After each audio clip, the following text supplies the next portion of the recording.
Hey folks, it's Marvin Cash, the host of The Articulate Fly. On this episode, I'm joined by Tim Hepworth. Tim is a guide with Fly Fishing Bow River Outfitters and a co-host of Thursday Night Live. Please join us as Tim shares his fly fishing journey on the water and at the vise. But before we get to the interview, just a couple of housekeeping items. If you like the podcast, please tell a friend, and please subscribe and leave us a rating and review in the podcatcher of your choice. It really helps us out. And a quick announcement. Our friend Blaine Chocolate has launched a new round of online tying classes for March. He'll be teaching folks how to tie the hover changer and his famous cicada pattern. The classes will be held live on March 13th, and all the details are in the show notes. Space is limited, so don't delay. Now, on to the interview. Well, Tim, welcome to The Articulate Fly. Hey, thanks. Appreciate you having me on. Absolutely. I'm looking forward to our conversation, and we have a tradition on The Articulate Fly. We always ask all of our guests to share their earliest fishing memory. Oh, earliest fishing memory. Well, that takes me quite a ways back. I would say my first memory wasn't a fly fishing memory, but was a fishing memory, probably being out in our West Country here. My dad always carried me around, and whether it's a true memory or if it's a memory of a photo, I have in my mind of a day on the creek with Dad, and they always show me the picture of Dad carrying me around and whatnot. I'd have been about 4 or 5 years old, so I would say that's probably my very earliest memory when I think of fishing in general. So just a few years ago. Yeah, there you go. And was that for trout, I assume? Yeah, that'd have been for some just little brookies that we have in these super small creeks out in our West Country. Very neat. When did you get drawn to the dark side of fly fishing? Well, I did dabble a little bit as a teenager, probably like 15, 16. My dad always had a fly rod up in the attic of our shed, so it was always there. And he fly fished a bunch when he was younger, but then he kind of put it away, I think, when he had kids, because it was just easier to teach the kids how to huck a bait caster or whatever it might be. But to be honest, the very first thing we ever used the fly rods for was for snagging gophers. We used that as a way of setting the hook, if you will, on gophers when we were out snagging them in farmers' fields or whatever. And I just figured, well, hey, this is kind of silly. There must be another purpose for this. So a lot of my early fly fishing was more, again, super small creeks, very little casting involved, more dangling a fly and letting it drift through a little bend of a creek and catching little brookies and stuff. And that was probably when I first dabbled in it. And then really it wasn't until my early 20s that I started to dive back into it, we'll say, and drink the Kool-Aid, if you will. And then it's been, we've been on the dark side for quite some time. Yes, it's all downhill from there, right? Yeah, pretty much. Yeah. And so as you've kind of progressed in your fly fishing journey from kind of being eaten up with it to, tying flies and becoming a guide, who are some of the folks that have mentored you along your journey? Well, I always kind of say, as cliche as it is, people are put in your path when they need to be. And for me, especially in my fly fishing career, it really has been exactly that. Early on, definitely my dad. Like, he raised me in the outdoors. We spent tons of time fishing, learning, and that's come full circle. And I get to do a lot of these things with him now, and I get to share time on the river with him. And I've got him back into fly fishing, and he's been probably one of my biggest mentors. Now, as I kind of transition into the guide world and what that looked like, and really I only did that because I had to pay for my obsession. So I knew I always wanted to guide. It was something that I had a bug for. I wanted to work with people. I love people. But probably my biggest mentor, and that would be someone who we'll probably talk about a little bit later, who I co-host Thursday Night Live with, Dana Lattery. And he's, I actually took a guide school that he was teaching. That's where we first met. And he's really been the person who's brought me through, always really shortcutted a whole lot of things for me in my guiding career, and helped me really hone in my skill, and that's who I guide with now, and that's who we guide for. So yeah, he would definitely be probably in this industry for sure, my biggest mentor. Yeah, very neat. And so, early 20s, you kind of come back to fly fishing. Was that about the same time for fly tying, or did that come along later in your fly fishing career? I was probably back fly fishing for about 2-3 years.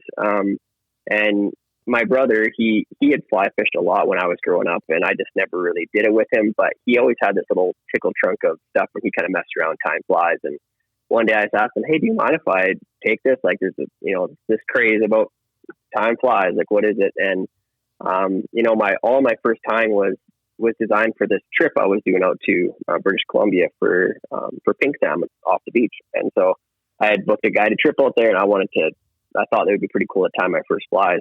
And that was just after my daughter was born. So, probably 5 years ago now. And that's really when I started tying, and it was pretty amazing. As I'm sure you probably understand, when you start something and you really dive into it, it's amazing how well your skill can hone, and quickly you're tying flies that are actually catching you fish. And then once that happens, it's like, whew, there's nothing else that can really compare to that in our world, in our realm. So I really, really grasped onto the tying, because, let's be honest, depending on where you live, for us up here, we can't fish really all year round. So you got to have something to kind of get you through the winter months, and tying is a great way of doing that. It just feels like it's still the same community of people. It's just not necessarily on the river. Yeah, absolutely. Yeah, we're spoiled down here in the Mid-Atlantic, and we fish 12 months a year for sure. It's February, and it was in the 60s here today, so we're spoiled. Oh yeah, yeah. I don't know how that translates, but today was minus 36 with the wind chill in Celsius, it is nippy, a little bit too cold to be having wet hands outside for sure. Yeah, there you go. And so, what was the first vise you tied on? Oh man, the very first vise I tied on would have been a vise that came in a Wapsi starter kit. So if you're familiar with those, they were like that C-clamp. There was no rotation on the head of the vise at all. It was literally just a lever you pulled, and sometimes it kind of held your hook, and sometimes it didn't.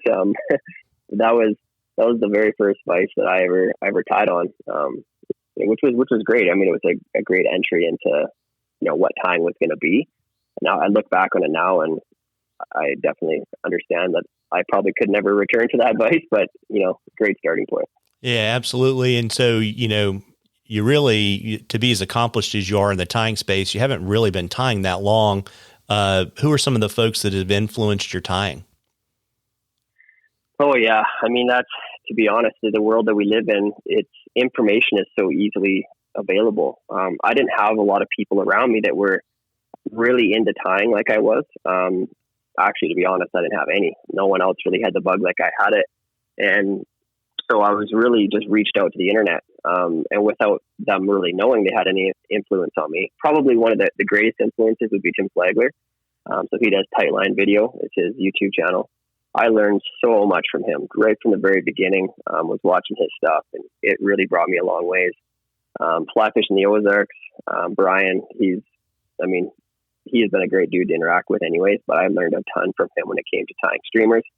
I kind of had that bug pretty much exclusively for a couple of years. So I was tying lots of that. And then now as I've kind of got to the stage that I'm at in my tying career now, I'm by no means any type of expert. I've leaned on a lot of people around me to teach me new things. And the kind of fun part about the community that we're in is people are pretty willing to share ideas or tips or tricks or whatever. And as we do the same with them, it's, the community kind of comes together for you, and they can bring you a long way pretty quick. Yeah, absolutely. So sounds like you've sampled lots of different types of flies. Do you have a preferred style that you like to tie if you could, had to pick? Yeah, I guess that's probably changed quite a bit for me. Like I would say if there's a natural progression, a lot of people would start by tying very simple nymphs or very simple streamers and kind of maybe go to head over to some dry flies and dabble a bit, and maybe eventually get to streamers.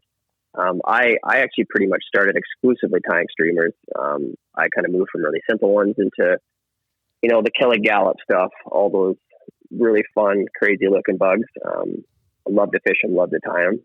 And that's probably still where my heart lies. And when it comes to tying, I love the creativity you can put into them. But as I've been forced to, especially in, as far as our show is concerned, I've been forced to get a lot better at a lot of different other things as well. And I've really enjoyed tying dry flies now. It's a super fun thing. We all love fishing dry flies, so it kind of has that same feeling when in the tying sense. It's just knowing what you're creating and how that fish is going to eat that fly. You can kind of get geeky on them. So, I would say streamers are still probably number one, but dry fly is coming in a close second these days. Yeah, there you go. Do you have any pattern recommendations for the bow or the surrounding streams in your area? Yeah, well, I mean, the bow is quite a beast as far as the river's concerned. But in my opinion, you don't have to get super geeky on flies in the bow. I would say it has a lot more to do with the confidence that you fish your flies with, and more understanding where the fish are. But I would say probably, depending on the season, you got leeches. Leeches are always good. I wish I didn't have to say it, but the red wire worm here is absolutely deadly. Probably more fish are caught on the bow on a red worm than anything else, which some days, from the guiding perspective, can really save your day. Dry flies, we fish a lot of, if we're fishing actual dry flies, or trying to get on a hatch of some kind, we're normally fishing a caddis of some kind, or later in the season in September, we'll go to blue wings. Otherwise, what we would call dries would be our big foam stuff. So a good portion of our summer is tied up with using either a stonefly pattern or hoppers. And that's kind of where we love our big bug season. So a lot of our dry flies are fished that way. Sometimes in tandem, you might fish like a hopper with a caddis or something like that as well. But that's kind of where we focus our attention as far as bugs are concerned. And then our surrounding areas, our eastern slope of the Rockies here we're spoiled. We know that it's an amazing fishery, which we're working hard to protect right now. And, it's a lot of cutthroat trout fishing, bull trout fishing. So you might be chucking big bugs or like big streamers for the bull trout. But the cutthroat is, I'm not going to say they're not a difficult fish to catch, because there's times where they make us all look pretty bad, but they don't have as long or as many months a year to really eat, because the rivers freeze over quickly in the winter, and they don't thaw until quite late. So they're an active fish. So we, fishing them with emerger patterns, fishing them with hopper patterns, stoneflies. They have a lot of stoneflies out in the mountains. So they see them a lot. We don't really have to, it's not like on the bow where we have kind of just a couple of, maybe 3 weeks of a heavy stonefly hatch. You'll see stoneflies all year out in the mountains. So we fish a lot of golden stone patterns and kind of a variety of everything. I wouldn't say it's a lot different from other river systems throughout the world. It's just, just kind of learning to adapt with the fish as they feed differently or change. Also, a green drake is a big one that we fish out in the mountains, because we do have some amazing green drake hatches that happen. So that's a real fun bug to fish too. Very neat. And I know you currently you tie on a Norvise, and we already established you probably started tying on about a $40 or $50 clamp vise on your table. Tell us about your migration to Norvise and kind of what attracted you to the Norvise platform. Yeah, vices is always it's a big question we're asked about a lot, and there's not really any right answer when it comes to a vise. What I would say is you need a couple things. In my opinion, having a rotary function, that doesn't mean a true rotary inline vise like the Norvise, but having the ability to rotate your fly is absolutely essential, as well as you need a vise that has good jaws. If your hook moves in your jaws, chuck it. It's just not worth it. Save your money, buy a vise that can hold your hook. I really, like I said, started with that very basic vise. I've tied on a very wide range of not only name brands, but price points, and everything from the Peak vices, Stone Foe. There's a lot of great vices out there. I love my Regal. Still own a really nice Regal I use a lot. But the progression to Norvise, it's kind of one of those scary things. And because if you start tying on one, you're going to find it really difficult to ever go back to anything else. And why I say that, and it's not, a lot of people think, well, I'm not a commercial tyer, so I don't need a Norvise. Like, well, I I disagree. A Norvise isn't just for commercial tires. Yes, it makes ease of tying. The design of an inline rotary system is, it's amazing. The vise simplifies things for you. It makes your life a lot easier. The bobbin that it uses is also just, I will never be able to tie without an automatic bobbin anymore. Like, I'll always use one just because your style of tying changes as you adapt to these new products. And, like I said, I've taught on a lot of different vices, and what actually brought me to Norvise is actually just happenstance. I was actually at a garage sale and somebody was selling one. I didn't even know what it was at the time. This is probably 3.5, 4 years ago. I'd heard of it, but never really seen them. And it was a decent price, so I bought it. Didn't really know much more about them. And as I started tying on it, I just really drew a love for the experience. At that time, I had almost kind of faded away a bit in tying, and I was not loving it as much anymore. And I was, for whatever reason, but that just like brought it back to me in a whole new light. And, tying on that, like you said, a system, it really brought a lot of joy back to tying for me. And I really haven't put it down since. And, my relationship with Norvise now has grown, in the show that we run as well. They're a sponsor of, and, they're a great company. They're quite, they're becoming a lot more progressive. They're changing some things. They're listening to feedback, which is, that's an exciting thing from someone who's a tyer, because we suggest things and things get done. It's also, it's a good relationship to have. So Norvise is a system. The ease at which it allows certain things that we do in tying to happen is really the attraction for me. And it's just, I don't know. It's one of those things that, like I said, it's kind of hard. I don't like to show people who don't want to buy one because if they tie on it, likely they're going to want to try to buy one at some point. And they're not an inexpensive vice for sure. They're probably one of the more expensive, especially for us as Canadians to get up here, because we pay a lot of duty and stuff and all the shipping and whatnot to get them up here. But yeah, they are a pretty cool little rig. I'm really enjoying tying on them. Yeah, and to help people who are not familiar with the platform, I guess you mentioned the automatic bobbins, which is really kind of handy because they're, I guess, spring loaded so that they it makes it a whole lot easier to basically to get thread off. But you want to talk a little bit about, the inline jaws and the mass and kind of how much easier it is to rotate a Norvise compared to other rotary vices? Yeah, for sure. And, the Norvise is, Regal Revolution vice, they would say it's an inline rotary vice. I don't disagree with that statement, but it's not a true inline rotary functioning vice. And what I mean is, when I turn and I spin the Norvise, it's going to spin for a good 30 seconds on its own. The hook, when placed properly in the jaw, is perfectly in line with the system itself. So you don't have any wobble or bobbing in the hook itself, which is pretty essential when you're actually using a rotary function. Now, understanding what makes it so good is there's ball bearings in there. That's what keeps it smooth. That's what allows it to spin quickly. And when you pair that with the bobbin that they have, and you're right, the bobbin itself, you can pull thread off, and you can put your bobbin back to your thread, and it retracts it, so it pulls it right back into the bobbin again. So you're never going to have that problem of you're spinning your thread around the hook, and you need to now reach down and start taking some thread back on the bobbin because you pulled too much out or whatever. It's always just going to retract. So it makes your ease of tying quite a bit easier. And then what is kind of the system is you have the vise on one side and you have a bobbin cradle, which is, I had never really used a bobbin cradle before. It's just something to hold your thread out of the way, hold your bobbin out of the way.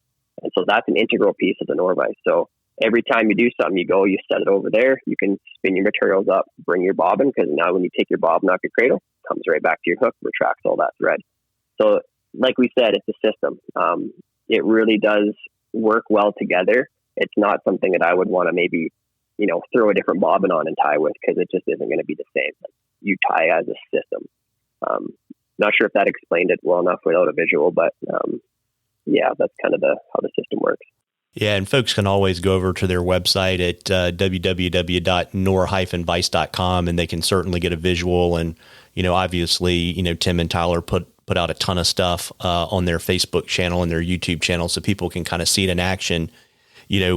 talking to people that have made the transition either to tie on an oar vise or another rotary vise, why don't you talk a little bit about, ways to make that transition easier? Because, I mean, it's one of those things, you get these habits when you tie, and like the idea that you have to reverse the way you spin versus the way you put material on by hand and all those little things. How did you kind of get over that hurdle? Yeah, honestly, it really wasn't even a thought process. It just happened. When you start on something new, it's exciting anyways. There is true techniques on an oar vise, and Norm, the guy who created the vise system, he's no longer with us, but he has, on Norvice's website, they have these videos of him, and he's teaching, these techniques, and those techniques are only really can be done on a true inline vise like the Norvice. Now, you don't have to use those when you tie on it. You can tie on it just like a regular old vise, and what it does is just give you the ease of viewing your fly by the rotation that you get, or setting your bobbin out of the way. Like, it really, when I first started tying on it, I spent probably a year before I actually really used any of the true things that were designed for the Norvice as far as the techniques and stuff, because I was just enjoying tying, didn't need to. And then once you start figuring out a few of these tricks, it comes pretty natural, because you're like, oh, this system, it really has the ability to function a lot better than a standard vise, or better, or will say differently. And so you just adjust to it real quick. I haven't met anybody who's transitioned over to an oar vise that has found a struggle with it. The biggest struggles are like, how do I put the thread on the bobbin? Because it's a different style bobbin. There's things like that take a little bit to get used to. But once that little bit of hurdles crossed, most people, I don't know anyone who's ever tied on one that's gone back to another vise full time. They might use multiple vices, but I don't think anyone would ever drop it off of their list of vice to use. Yeah, got it. That's a really helpful overview for folks. And I think we touched on this at kind of maybe at the beginning, or might have been even before we started recording. Actually, you mentioned it. You co-host Thursday Night Fly Tying with your buddy Dana, and I was curious, how that all came about. Yeah, so Thursday Night Live Fly Tying. I guess I'll give you a little overview of what it is, kind of what we're about, why we're doing it. We're in our third season currently, and how it started was for a couple of main reasons. First off, we really wanted to bring our local community together in the off season. That was really as simple as the goal was initially. We met every week at a brewery in Calgary, and we'd have somewhere between 15 and 30 tires that would show up. We would prepare all these kits of the two flies we were tying each evening, or one if it was maybe a bigger streamer or something. And everybody just came together. We drank some beer, we tied flies. We always streamed it live to Facebook for those who couldn't be there at the time. We always had lofty goals of reaching the world, really is what we want. We feel we have a pretty unique perspective on not just tying, but, what our personal experiences are as a guiding outfit, as, we want people to get to know us. And, it really has evolved. So, I mean, initially, like I said, we were just in the brewery, and even up until about halfway through season 2, that was still what we were doing. Now, obviously, COVID has thrown all of us lots of change in the last couple of years. And so what that did for us initially is, because of the restrictions we had up here, we just could no longer meet in the brewery, which was a hard one to take for us, because that was our main goal, was to bring people together once a week, of all ages, kids, women, men, everyone together, just to tell stories about fishing, tie a few flies, drink a beer, and just enjoy that camaraderie. And then when that was basically taken from us, we had to pivot. And what we've pivoted into has become something really, really cool. So what that means is Dana and I are now shooting out of the studio. So we're no longer going to the brewery, which has been tough, but we honestly haven't had the ability to even go back if we wanted to yet, just because of the way the restrictions still are. But, what we do is we shoot live from from the studio every Thursday night. We go live at 7 on Facebook, and it also streams live to YouTube. And really what it's kind of turned into is much more of a TV show. We talk lots. It's super engaging with all the people that are that join and ask lots of questions, and that same community that we really wanted, that we really strive to create at the breweries, we've now created in an online sense, and which seems extremely appropriate for this, time that we're living in. And it's really attracted a lot of people to us. And so this year, unlike the previous 2 seasons, we actually put together, which was more work than I can even explain, what we put together these seasons. So we have 20 episodes this season, 2 flies per episode. What we did is we tied each of those patterns once, put them in the kit, and then we gave enough material to tie each of those flies 2 more times. The idea is that you do that along with us live on Thursday. And then we packaged them up and we sold them at for a price this year, and we were able to sell them basically all around North America. We didn't have, I don't know if we had any orders that actually went out overseas, but lots to the States and lots across Canada here. And we made 80 seasons and we sold them all out this year with much more desire to have had more, which was overwhelming for us. We never expected that to be kind of what would happen. But I think a lot of people have really picked up fly tying or have really got back into it and want something to grasp onto because of the time we're living in. And it gives everybody a little bit of sanity once a week. And for me, it's the same. Like, I still look forward to Thursday nights just because, I get to virtually go see all these people and hopefully share a good time with them. Hopefully that gives you a little overview. Yeah. And it's really neat too, because I think one of the things I noticed, and it's probably a function of you guys being in a studio, is you were able to really kind of crank up the production quality. Not that it wasn't good before, but it was just, it's very different doing it kind of remotely versus doing it in a studio. And you can certainly see that in the finished product now. Oh yeah. Like, and there's no 2 ways about it. That's exactly what's happened. We've got lots of, we had lots of camera equipment. We bought more. We've constantly been revamping every episode. Even we change things and we try to keep it fresh and make it, extremely engaging for people who want to come and view. And we want it to be not only for the viewer, but also just for, like we said, that community. So having a platform in which people can interact not only with us, but with each other through it, has been a huge change for us. And it'll be hard to replicate what we have now if we were to go back to a brewery. And really the only way that we could is if we could create a studio in one. And we're not ruling that out. But you're right. The production value has really changed a lot and for the better. So we're excited with how it's turned out so far. And we're really excited to continue growing. We got lofty goals for next year and are just, we're happy to be able to serve our community, not only locally, but, basically worldwide, and have been, it's all the secondary things that we're seeing come out of it. A lot of people booked trips last summer because of Thursday Night Live, and they came and spent time on our boats with us. And it was such a great experience to be able to share, all these mutual things with other people. And not only that, seeing communities of people that watch out of your area or other areas that, those people have now met and are fishing together because of the show. And that kind of stuff is obviously super rewarding for us, because when we come back to what our true why was for starting, it's really, that's the most fulfilling thing we can see coming out of it. So, mm-hmm. Yeah, it's neat too, and I know I've had this experience with the podcasting stuff, and you've probably had it too, where you're, either kind of around where you live or you go to a show and people see you or they hear your voice and they're like, dude, you're the guys.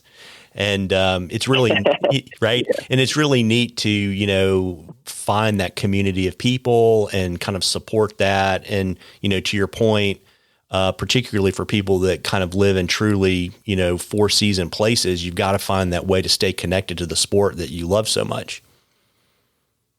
Yeah, you really do. Because if you don't, it's just stuff that, starts to fade away, and we don't want that. We have a mission, and our mission is quite simple, and that's to love people. And that sounds, maybe people think that sounds fruity or whatever, but when it comes down to it, people want to be loved, and we're not afraid to say that we love people. We want to give them as much as we can within reason that we're available to give. And, we're a pretty vulnerable group, I think. We try to say that a lot. Like, like I told you earlier, I'm not the best hirer out there. I can put my hand up first and say that I got a long ways to go in that journey, and we all have growth to do in a lot of areas. But I think if you create a vulnerable community for people to interact in, then they don't feel so intimidated when they come in, and they're a lot more willing to try to grow with you and to listen to what you have to say, because you're not going to critique them. You're not going to be hard on them, that kind of thing. So. Yeah, I think that's a really refreshing approach as well, where, so much of, it's not just in fly fishing, it's in everything, where, the game now seems to be, how can we hack people's attention and get them to do something that they really may or may not want to do. And so, taking that kind of, other person first approach is really refreshing. I just think it's what's missing, unfortunately, in a lot of what we see in every part of our lives. We just see a lot of me first mentality or take from people. And you'd be amazed at how much people give back when you give to them first. You provide something. It doesn't have to be financial or monetary or anything coming back to you, but you get the same give back, and the people that are willing to step up for you because you stepped up for them. And that's, I don't know. It's what our motto kind of is, and maybe it's not perfect either, but I think it's a good start. No, absolutely. And, that lets us shift gears a little bit into the guiding. And, I know you guide for Fly Fishing Bow River Outfitters, and, when in your fly fishing journey did you get the guide bug? Well, I'm going into my 4th season now, I believe, of guiding. And, a guide, like the word guide, it's a very interesting thing, because really it doesn't really matter how good you can fly fish. It matters how you communicate with people. Can you give them the experience on the water? Do you enjoy helping people? Because if you don't, I'm not sure why you would ever want to pick that up. And for me, I've always been, in the CrossFit world, which I spent a lot of time in. I was coaching in that. I love people. I love working with people. And when I'm not guiding, my full-time job is a paramedic. So I spend a lot of time seeing people at their worst. And so what's super refreshing for me stepping into the guide world is that I was starting to give people a really positive experience and allowing myself to be part of something that's really cool for them. So a good experience versus a negative one. And being a guide is probably one of the most fulfilling things I've ever done. To be honest with you, it's a lot of work. It's hard work. But it's not work at all. If that makes sense. It's just a really refreshing thing to go be able to do in the summer months. And yeah, it's a passion for sure. Yeah. And to kind of build on that, and I totally get what you're saying, where it's like you happily work yourself to exhaustion because it is your passion. But what do you think it takes for someone to be a good guide? Oh man, to be a good guide, that's again a very big question, because I think what it has to come back to is, what is your purpose for guiding? And if you go into it with the right purpose, you're gonna probably be a decent guide. Now, to clarify that a little further, there's a few different types of guides you see out there. If there's guides that are in it for the money, if that's why you're there, pick a different job, because it's not the most lucrative one out there. So don't pick it to make a bunch of money, because our seasons are too short. That's not really what the goal of it is. We say there's the guide who just wants to wear the guide shirt, wants to have the label on it, say I'm a guide, tell you he's a guide 10 times in every sentence. If you just want to be a guide to say you're a guide, that's probably also not the right reason to be a guide. If you're there to serve people, to give them a great experience, to get some joy and fulfillment out of a day on the water, not only for yourself, but that you can give back to people, then you're there for the right reason. You might not be the fishiest dude or fishiest gal out there. That stuff can be learned, but can you talk to people? You're basically a therapist. You're on the boat with people, sometimes husbands and wives, sometimes you're in the middle. You never know what's going to happen on the boat. Sometimes you're between two top CEOs that are signing a deal on your boat. There's lots of different things, and the dynamics are constantly changing. So if you're not a people person, you're probably going to struggle a bit. And having that nice, calm demeanor, someone who's, just there to help other people and want to guide and to coach and to teach. If that's your passion, chances are you're going to be a pretty good guide. If you're there to yell at people, there to get mad at people, If you're only there to see the hero shot and to get that shot and put it on your webpage or your Instagram or whatever, it might not be for you either. So I think to answer your question as finitely as I can, if you're there to serve people, you're probably going to make a pretty good guide. The skills can be learned, but that part can't be. Yeah, absolutely. And, I always ask all of my guests that are fishing guides to share what they think the biggest misconception is people have about the life of a guide. About the life of a guide. Well, I think up here we have a little bit different community in the guiding sense. We'll say, we're not Montana where, you're on the river, you go back to the bar after, you hang out with a bunch of other guide buddies, and that's how it is. Like, our communities are quite, I'll say, niche-y or cliquey. Like, there's multiple outfitters, and not that we are obviously all in competition, but it's not as much of a community as I've experienced when I've fished in other places. So a misconception I would say for up here is that it's, just that standard. When you think of a guide, you think of someone who's just living on the back of his truck and he's living on the river or whatever it is all year long. Most people up here who work as a guide, they have other jobs. Like it's our season's not super long. We can make very good money while we're doing it, but for a lot of people, it's, like myself, I'm a paramedic and I work a schedule of 2 days on, 4 days off. So on my 4 days off in the summer, that's when I'm guiding. For lots of other people, they're teachers, so they get 2 straight months off in the summer. Perfect. And they're guiding. A lot of firefighters are guides as well. You don't see a lot of, let's say, construction workers who also guide because both of those things are busy at the same time.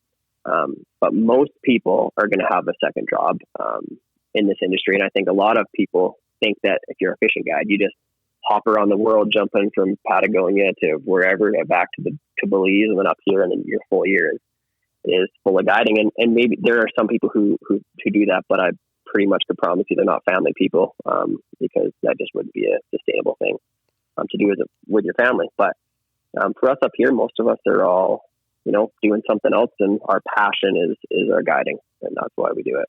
Yeah, got it. And, can you tell us a little bit about the history of FFBRO?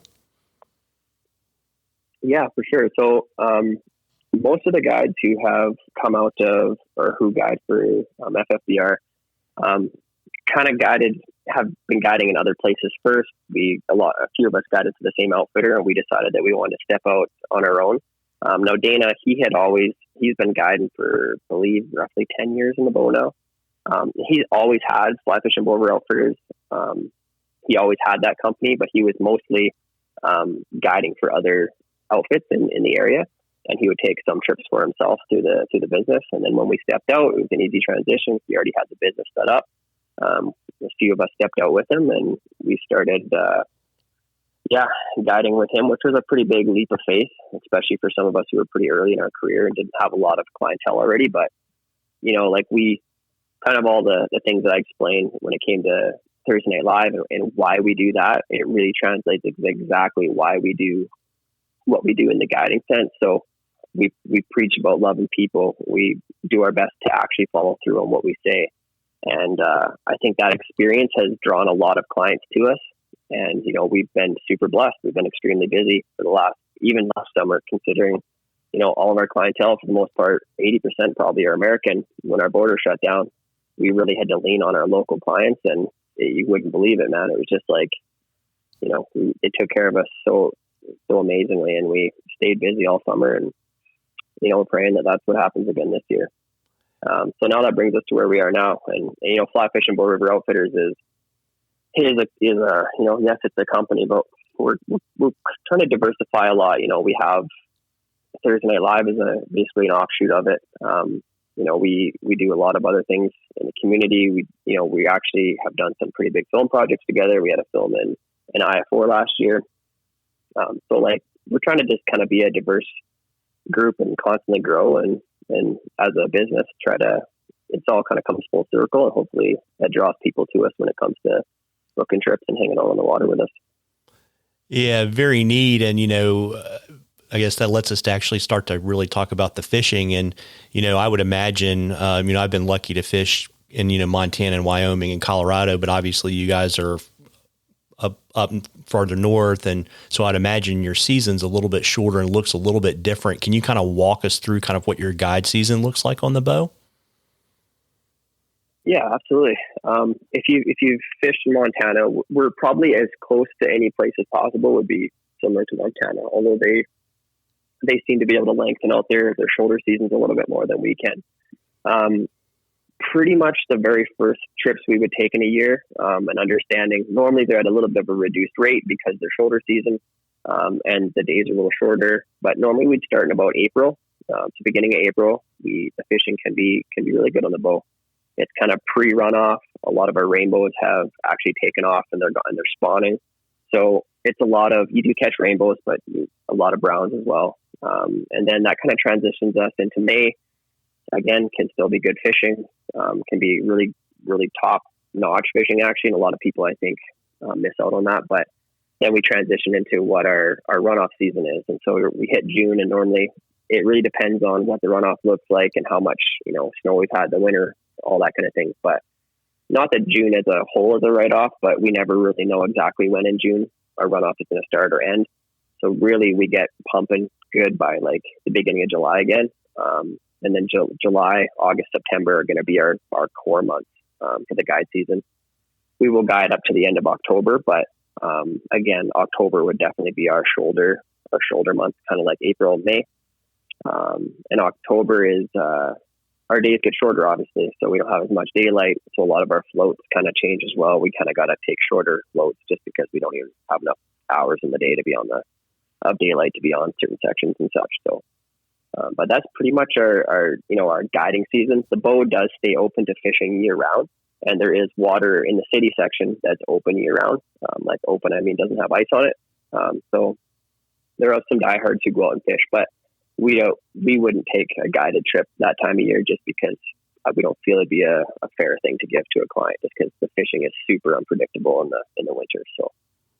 Yeah, absolutely. And so, to just kind of help folks that are not familiar with the Bow River, can you kind of walk us through the entire length and kind of tell us a little bit about the sections and maybe, how the character of the river changes as you kind of move downstream? Yeah, for sure. So, if we'll take it right up to kind of the head where we would ever start floating, a lot of people are quite familiar with Banff and Canmore area. There are some floats that can be done up on that kind of top section. And probably the safest one though, and the only one we would really do is we get into a place called Exshaw and we float down to CB Dam. Now that section, it's very freestone. The water is a lot different up there. It's not a lot of, there's not a lot of big fish or a lot of smaller brown trout. There's the occasional lake trout gets caught out of that portion of the river, and as well as bull trout are in there, but it's not a high, let's say a super high numbers for large fish there. And we try to push people away from that unless they want to go for a scenic float. If you just want to go for a scenic float, that's a gorgeous place to be. You're right in the mountains. But if you really want to get into the fishing and what's really good, we're gonna encourage you to go farther south.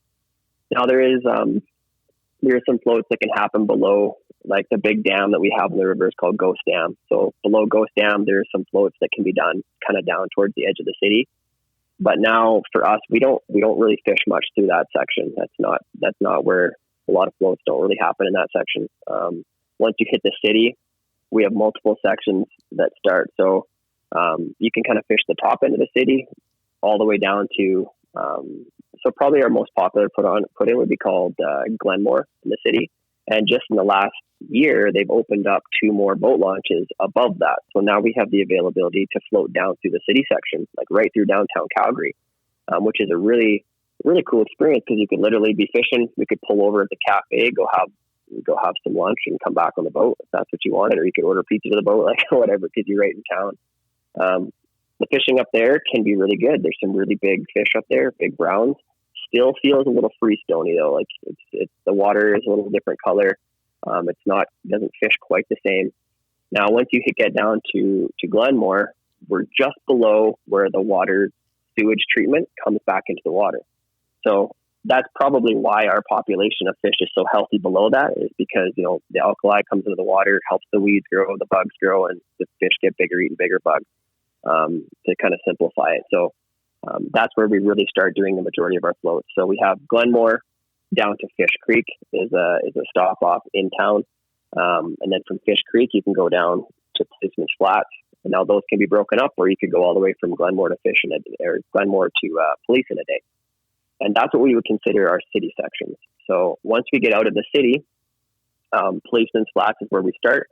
So we can go all the way down to a place called McKinnon. To McKinnon is our next stop, and we can go all the way down to a place called Carsland. Now, in between Policeman's Flats and Carsland, there's a couple stop-offs. We have McKinnon, and then we also have a place called Jensen's. And then we could go all the way down to the bottom. The farther you kind of get down, as you can imagine with a lot of rivers, it becomes a little bit different. The water flow is a little different. The bottom section for us braids a ton, and it gets a little bit slower moving water. Up in the city, it's still quite freestony, lots of grade changes, lots of gravel bars. And as you kind of get out of the city, it's more classic trout water. It does braid a bit, but it's a lot of fish in big grassy banks, and there are gravel bars, but not to the extent that it is a little bit lower once it kind of braids out a bit. And everybody kind of has their favorite section, and certain years they do certain things to the river where like they shut down one of our launches in September this year, so we all had to change kind of what our sections look like because we couldn't use that one. But yeah, it changes. Some people say they catch a lot more rainbows down at the bottom, and I would tend to agree. The farther you get down, I've caught more rainbows than I do browns. And up in the city, you definitely see some amazing browns and rainbows mixed in as well. So it is quite a vast fishery. Sorry, that's a really long-winded description, but there's a lot of opportunities for a variety of different floats, which is what's super unique, I think, about the Bow. Is we just have a lot, from being in a city of over 1 million people where you could catch a trophy brown trout, all the way to getting out of the city and seeing the beautiful scenery as well as get into some fish. So pretty cool river system. Yeah, that's a really helpful description. And I know that you also guide on the surrounding mountain streams. And is that something that you kind of do, say, for example, during runoff, so that you can kind of guide in June, or kind of how does that fit into your guide season? Yeah, so most of the mountain streams actually don't open till about June 16th. So it kind of can time quite well, but a lot of times if we've got runoff on the Bow, the water is also quite high out in the mountains because that's where it's all coming from. So there's times where there's overlap where you just can't guide for a period of a little bit. And just because we're in runoff doesn't mean you can't fish it. There's some really good fishing when the water's high and dirty, but there's times when it's unfishable when you got logs floating down and it's, over the banks, and that's just not a fishable time and not safe. But the mountain streams, like I said, open June 16th, and that's when we really start to spend more time out there, especially once the water starts to settle down. And they're very unique. We have a wide range of all the way up and down the eastern slopes of the Rockies. You could drive north for 3 hours, and we have some guys who guide a lot farther north, up kind of where I live, and then all the way down to the southern portion of the province. And wherever our clients kind of, we give them a choice of where they would like to go, and we just kind of, pros and cons of each area, and depending on where they live or wherever they want to go. And we try to accommodate that the best as possible. The mountains are really fun because, we do overnight trips on the Bow. And they're super fun. We'll do a 2-dayer and we'll camp in the middle. But we also really like to do that on the mountains. It's a great way for us to get out and enjoy that kind of experience too. And so doing a couple of days, or sometimes we have people come up for a full week and we just camp out in the mountains with them for a week. And because we have so many different, rivers, creeks, all this, that we can just show them new spots almost every day, which makes it pretty fun too. And to be honest, the Bow is a beast. And there's times when, as a guide, you want nothing more than to be able to get off the Bow. It's been kicking your butt for 3-4 days straight. You're just happy to see a mountain day on the schedule because you're ready to get out of your boat and go to the mountains for some serenity. Yeah, absolutely. And I also know you guys also guide for pike. How does that fit into your guide season? So pike is early. Pike is going to be basically right at ice off on our lakes, and that you can definitely do that right into June once our runoff is not doing so good. But you really want to catch those pike post spawn. They're spawning right when the ice is coming off, And then you're hoping to catch those big females. Normally they're larger than the males, and you're trying to catch them up in the shallows. Now, once the summer heat comes on, in our lakes, they go to much deeper water, and it's a lot more difficult to catch them. And I mean, we really don't like fishing for them in super deep water because it's tough. You're chucking big flies with heavy sink tips. It's not a lot of fun. So we really try to target them when they're, somewhere in between 2 and 6 feet of water. And we've got a ton of irrigation drainage lakes that are kind of across the southern eastern part of our province. So we have lots of good opportunities there. Even a little farther north into the mid area of our province, we have quite a few pretty good pike lakes as well. We do have some really good trophy pike fisheries, and they're not, I would say it's not super well used by people, because I think a lot of people that live here, grew up here, they kind of always fished with gear for pike and walleye and stuff. And so for them, it doesn't seem to have the same appeal as when you're fly fishing for trout. But it's really enjoyable. There's a lot of days where you have super high number days for average size pike, with the opportunity of, taking a really good fish. So, but you're right. It can definitely, depending on the runoff, it's nice to be able to get out on the lake too. And that's one way to kind of keep us guiding as well. Yeah. It also lets you, do your streamer thing too, right? Yeah, that's right. Yeah. Well, the funny thing about it, a lot of times if I'm pike fishing with Dana, I'm chucking the biggest stuff I can, because I love tying it, 14, 16 inches long. And yeah, they catch fish, but then he fishes with a 3-inch little clouser, and he catches bigger and more fish than I do. So I don't know. I don't know who's laughing more, but yeah, I do enjoy it. Well, there you go. And to just maybe walk us through, what a day on the water is, with you or another guide at Fly Fishing Bow River Outfitters, and kind of, you've talked a little bit in the interview about kind of how your approach is different, but kind of talk to us about how that translates into a day on the water. Yeah, absolutely. So the one thing I'll say, when you book a trip with us, there is nobody in our group that guides for us that I would ever shy away from. We got such a good, solid group of people that, we're not a huge company. We don't have a ton of people.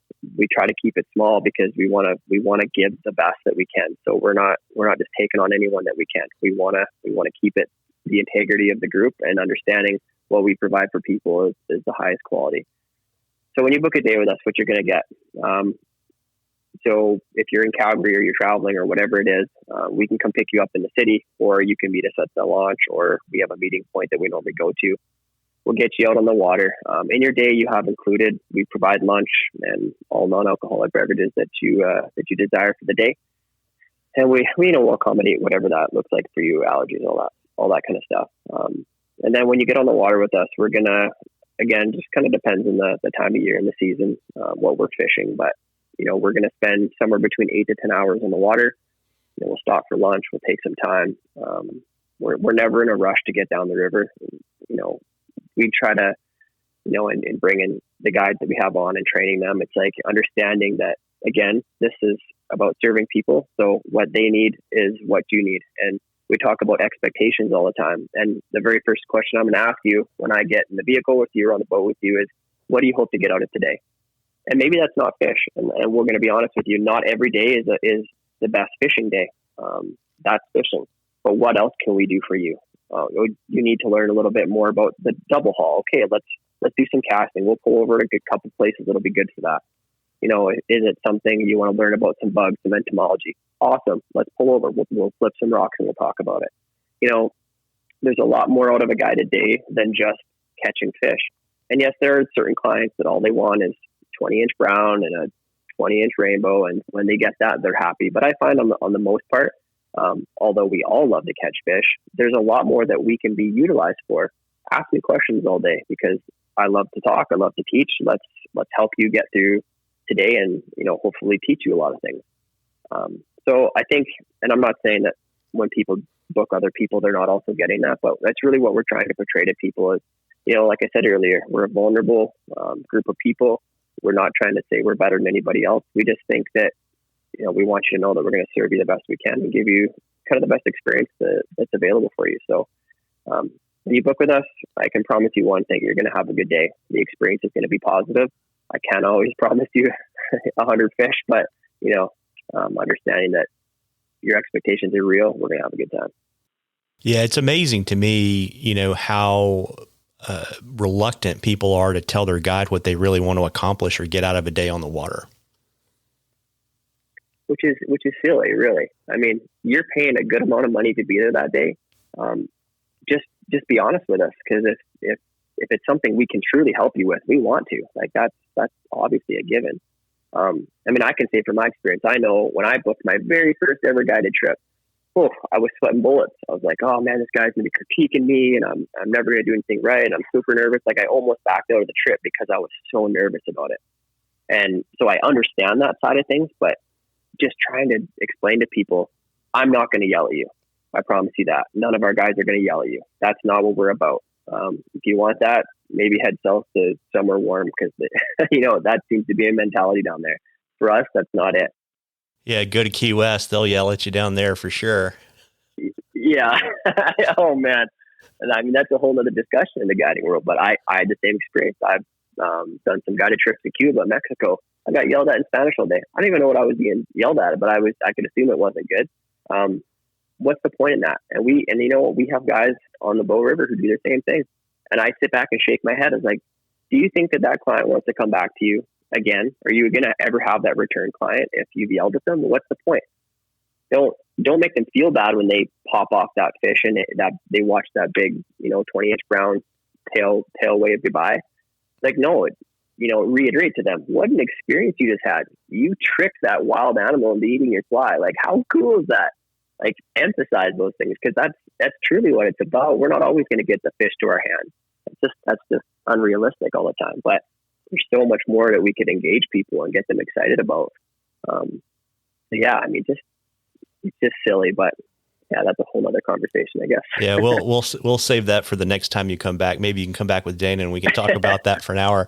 But that whole sounds good. Yeah, that whole philosophy. I mean, is it something? Because I also know that you guys offer a spring and a fall guide school. Is that something that you're kind of naturally wired that way, or slightly naturally wired that way, or is it something that you really kind of picked up when you met Dana in the guide school?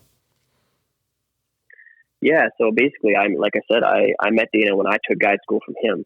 So it's been this evolution now where we've taken and we've built the guide school that we teach through Fly Fishing Bow River Outfitters. And really the reason that we're doing that, and we can be quite honest, like our industry in Alberta is not regulated, which sucks. We wish that it could be, because you could say today, I'm a guide. Okay, you're a guide. You're an outfitter. Go start a business. There's no accountability. There's nothing there to keep people accountable to what they're doing. So what we, kind of sticking to our philosophy, what we believe we can do for people is, if we can train these people who are hoping to enter the guide industry right from the base level, give them the fundamentals that we believe in, hopefully give them just a little bit of a step up to get into the industry.